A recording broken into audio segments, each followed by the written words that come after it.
Now let's continue with The Magician's Nephew, Chapter 9, The Founding of Narnia. The lion was pacing to and fro about that empty land and singing his new song. It was softer and more lilting than the song by which he had called up the stars and the sun, a gentle, rippling music. And as he walked and sang, the valley grew green with grass. It spread out from the lion like a pool.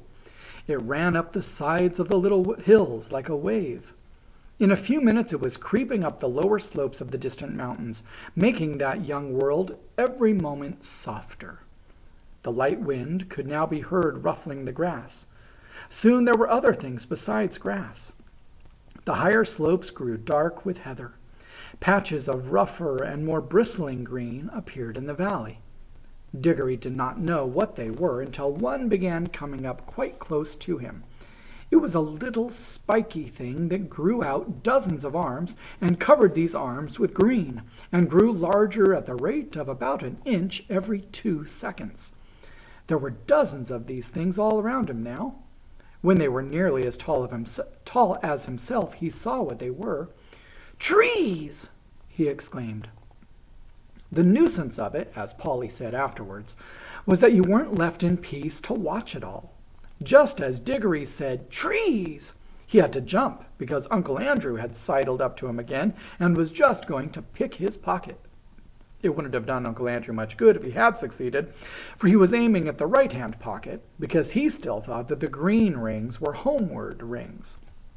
But of course Diggory didn't want to lose either. "Stop!" cried the witch. "Stand back! No, further back! If anyone goes within 10 paces of either of the children, I will knock out his brains!" She was poising in her hand the iron bar that she had torn off the lamppost, ready to throw it. Somehow no one doubted that she would be a very good shot. "So," she said, "you would steal back to your own world with the boy and leave me here?" Uncle Andrew's temper at last got the better of his fears. "Yes, ma'am, I would," he said. "Most undoubtedly I would. I should be perfectly in my rights. I have been most shamefully, most abominably treated. I have done my best to show you such civilities as were in my power. What has been my reward? You have robbed, I must repeat the word, robbed, a highly respectable jeweler. You have insisted on my entertaining you to an exceedingly expensive, not to say ostentatious lunch, though I was obliged to pawn my watch and chain in order to do so. And let me tell you, ma'am, that none of our family have been in the habit of frequenting pawn shops, except my cousin Edward, and he was in the yeomanry. During that indigestible meal, which I'm feeling the worse for at this very moment, your behavior and conversation attracted the unfavorable attention of everyone present. I feel I have been publicly disgraced. I shall never be able to show my face in the Trocadero again. You have assaulted the police. You have stolen—" "Oh, stow it, governor, do stow it," said the cabby.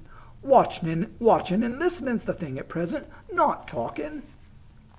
There was certainly plenty to watch and to listen to. The tree which Diggory had noticed first was now a full-grown beech, whose branches swayed gently above his head. They stood on cool green grass, sprinkled with daisies and buttercups. A little way off, along the river-bank, willows were growing. On the other side, tangles of flowering currant, lilac, wild rose, and rhododendron closed them in. The horse was tearing up delicious mouthfuls of new grass. All this time the lion's song and his stately prowl, to and fro, backwards and forwards, was going on. What was rather alarming was that at each turn he came a little nearer. Polly was finding the song more and more interesting, because she thought she was beginning to see the connection between the music and the things that were happening. When a line of dark firs sprang up on a ridge about 100 yards away, she felt that they were connected with a series of deep, prolonged notes which the lion had sung a second before. And when he burst into a rapid series of lighter notes, she was not surprised to see primroses suddenly appearing in every direction. Thus, with an unspeakable thrill, she felt quite certain that all the things were coming, as she said, out of the lion's head.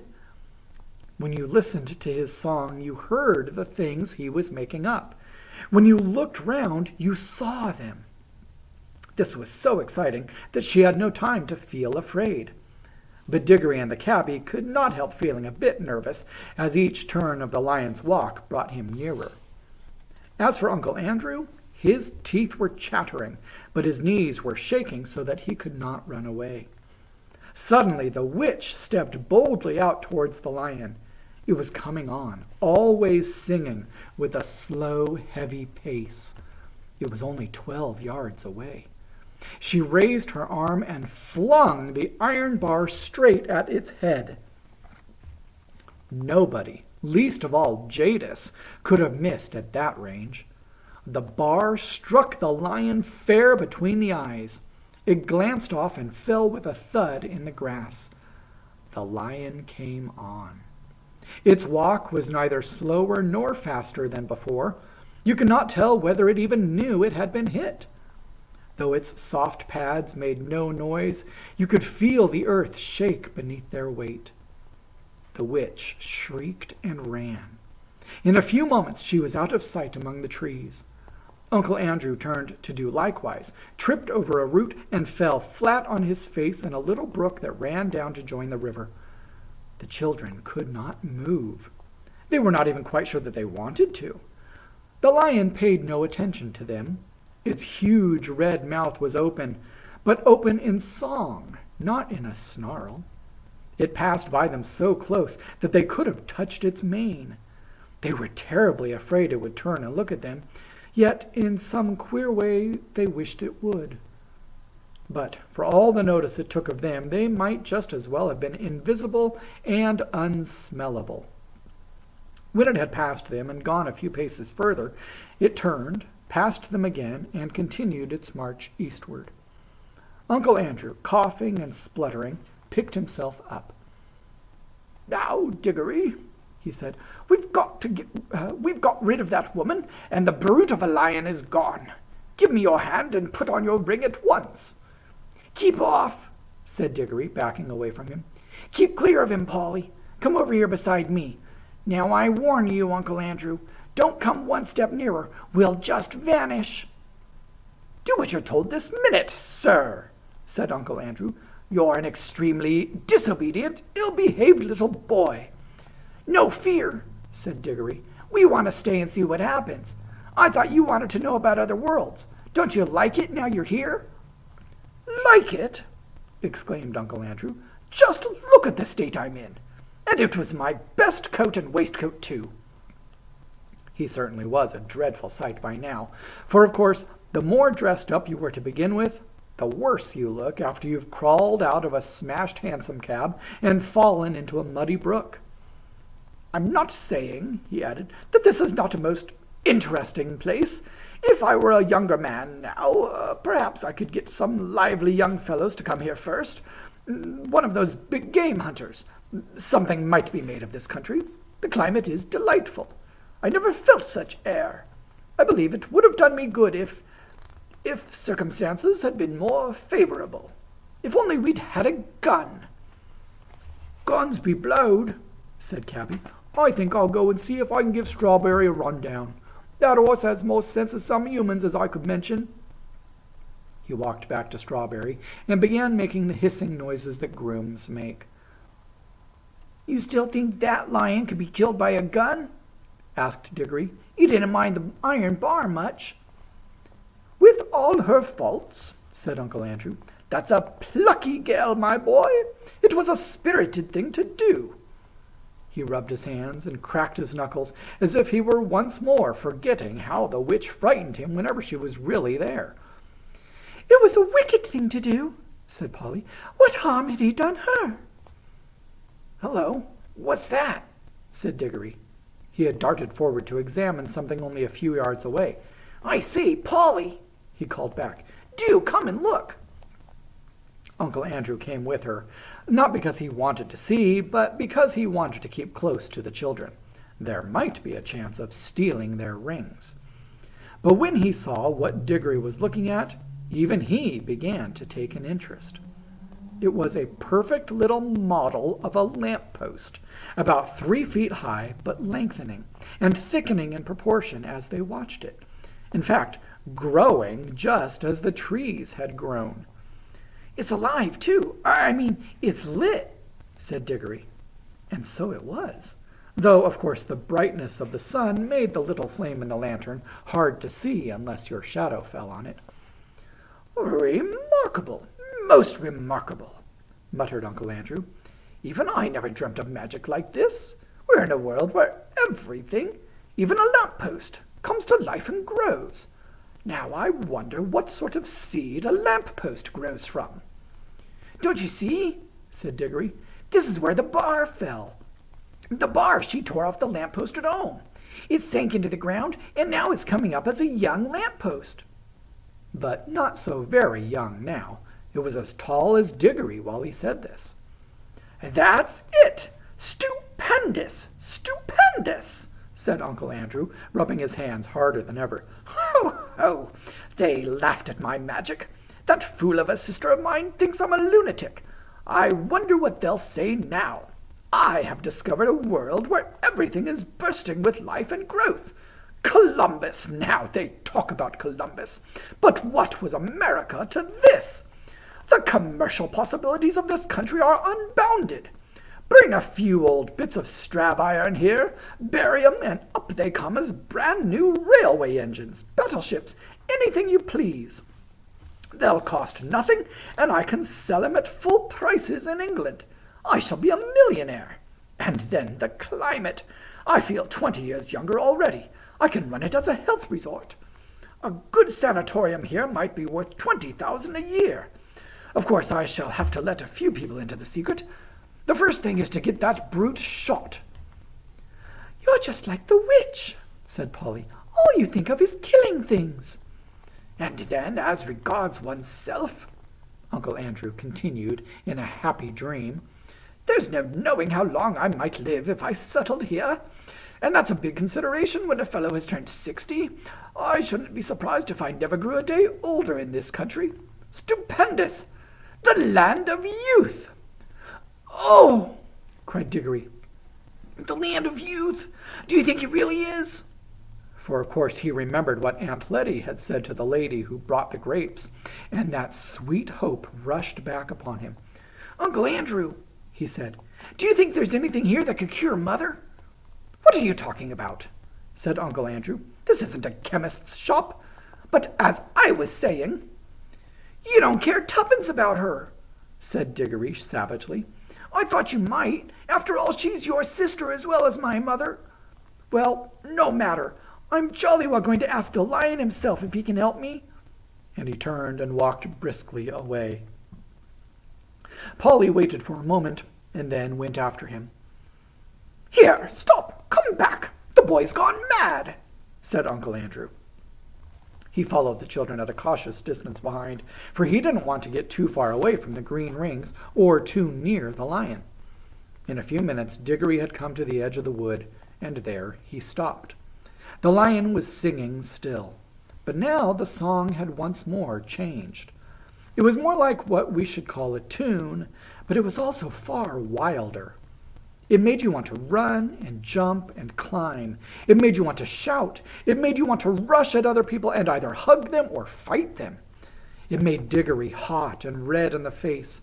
It had some effect even on Uncle Andrew, for Diggory could hear him saying, "A spirited gal, sir. It's a pity about her temper, but a dem fine woman all the same. A dem fine woman."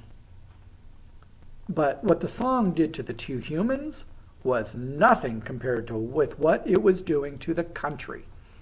Can you imagine a stretch of grassy land bubbling like water in a pot? For that really is the best description of what was happening. In all directions it was swelling into humps. They were of very different sizes, some no bigger than molehills, some as big as wheelbarrows, two the size of cottages. And the humps moved and swelled till they burst, and the crumbled earth poured out of them, and from each hump there came out an animal. The moles came out just as you might see a mole come out in England.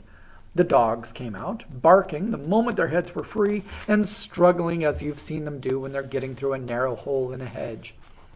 The stags were the queerest to watch, for of course the antlers came up a long time before the rest of them. So at first Diggory thought they were trees. The frogs, who all came up near the river, went straight into it with a plop plop and a loud croaking. The panthers, leopards, and things of that sort sat down at once to wash the loose earth off their hind quarters, and then stood up against the trees to sharpen their front claws. Showers of birds came out of the trees. Butterflies fluttered. Bees got to work on the flowers as if they hadn't a second to lose. But the greatest moment of all was when the biggest hump broke like a small earthquake, and out came the sloping back, the large wise head, and the four baggy trousered legs of an elephant. And now you could hardly hear the song of the lion. There was so much cawing, cooing, crowing, braying, neighing, baying, barking, lowing, bleating, and trumpeting. But though Diggory could no longer hear the lion, he could see it. It was so big and so bright that he could not take his eyes off it. The other animals did not appear to be afraid of it. Indeed, at that very moment, Diggory heard the sound of hoofs from behind. A second later, the old cab horse trotted past him and joined the other beasts. The air had apparently suited him as well as it had suited Uncle Andrew. He no longer looked like the poor old slave he had been in London. He was picking up his feet and holding his head erect. And now, for the first time, the lion was quite silent. He was going to and fro among the animals, and every now and then he would go up to two of them, always two at a time, and touch their noses with his. He would touch two beavers among all the beavers, two leopards among all the leopards, one stag and one deer among all the deer, and then leave the rest. Some sorts of animals he passed over altogether, but the pairs which he had touched instantly left their own kinds and followed him. At last he stood still, and all the creatures whom he had touched came and stood in a wide circle around him. The others whom he had not touched began to wander away. Their noises faded gradually into the distance. The chosen beasts who remained were now utterly silent, all with their eyes fixed intently upon the lion.